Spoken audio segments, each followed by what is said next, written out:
नमस्ते दोस्तों। लोहड़ी पंजाबियों का खास त्योहार है।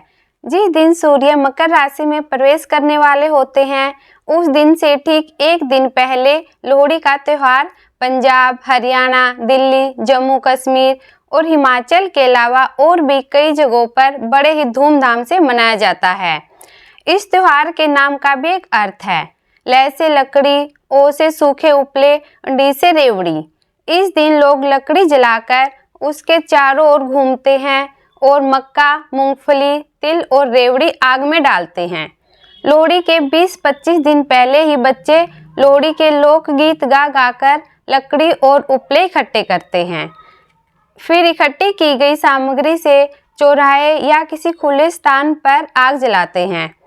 लोहड़ी को पंजाबी समाज बहुत ही जोशो खरोश से मनाता है। गोबर के उपलों की माला बनाकर मन्नत पूरी होने की खुशी में लोहड़ी के समय जलती हुई अग्नि में उन्हें भेंट किया जाता है। इसे चरखा चढ़ाना कहते हैं। उत्तर भारत के साथ साथ पूरे देश में लोहड़ी बड़े ही धूमधाम के साथ मनाई जाती है। लोहड़ी को अलग अलग जगहों पर अलग अलग नाम से बुलाया जाता है। पंजाब के कुछ इलाकों में इसे लोई भी कहते हैं, जो कुछ जगहों पर इसको लोह या तिलोड़ी भी कहा जाता है। लोहड़ी के दिन लोग अपने दोस्तों और रिश्तेदारों के यहाँ मिठाइयाँ और शुभकामनाएं भी भेजते हैं। लोहड़ी फसल की बुआई और कटाई से जुड़ा एक खास त्योहार है। लोहड़ी पर नई फसल की पूजा की जाती है और इस दिन लोग सूर्य देव और अग्निदेव को आभार व्यक्त करते हैं, जिससे कि फसल अच्छी हो। लोहड़ी की रात साल की सबसे लंबी रात मानी जाती है। इसके बाद धीरे धीरे दिन बड़े होने लगते हैं, मौसम फसलों के अनुकूल होने लगता है। लोहड़ी की शुरुआत कैसे हुई, इसके पीछे भी एक कहानी है। कहानी ये है कि राजा दक्ष प्रजापति ने अपनी पुत्री सती का विवाह शिव जी के साथ किया था। एक बार राजा दक्ष ने एक महायज्ञ का आयोजन किया और उसमें सभी देवताओं को आमंत्रित किया, लेकिन अपनी पुत्री सती और जमाता शिव को नहीं बुलाया।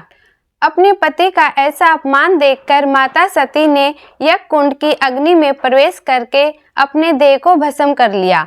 उसी अग्नि की याद में भी लोहड़ी की आग जलाई जाती है। इस अवसर पर विवाहिता बेटियों को मां के घर से त्योहार के रूप में कपड़े, मिठाई, मूंगफली, रेवड़ी, फल आदि भेजा जाता है और यह माना जाता है कि यज्ञ के समय राजा दक्ष ने अपने जमाता शिव का भाग नहीं रखा था। यह उसी गलती के प्रायश्चित के रूप में देखा जाता है। लोहड़ी को लेकर दुल्ला भट्टी की कथा भी बहुत प्रचलित है। दुल्ला भट्टी मुगल शासकों के समय के एक बहादुर योद्धा थे, जो हमेशा गरीबों की मदद करते थे। मुगल शासक एक गरीब ब्राह्मण की 2 लड़कियों सुंदरी और मुंदरी के सौंदर्य पर मुग्ध होकर उनके साथ विवाह करना चाहता था, जबकि उनका विवाह पहले से ही ब्राह्मण लड़कों के साथ तय हो गया था। ब्राह्मण ने दुल्ला भट्टी से अपनी बेटियों के लिए मदद मांगी, तो उसने रात में ही जंगल में आग जलाकर ब्राह्मण की दोनों बेटियों की शादी ब्राह्मण लड़कों के साथ करवा दी। उसके पास उन्हें देने के लिए कुछ नहीं था, इसलिए एक सेर शक्कर उनकी झोली में डालकर उन्हें विदा किया। दुल्ला भट्टी की कहानी को आज भी पंजाब के लोकगीतों में सुना जा सकता है। तो चलिए अब हम सब मिलकर मनाते हैं लोहड़ी का ये खुशियों भरा त्योहार।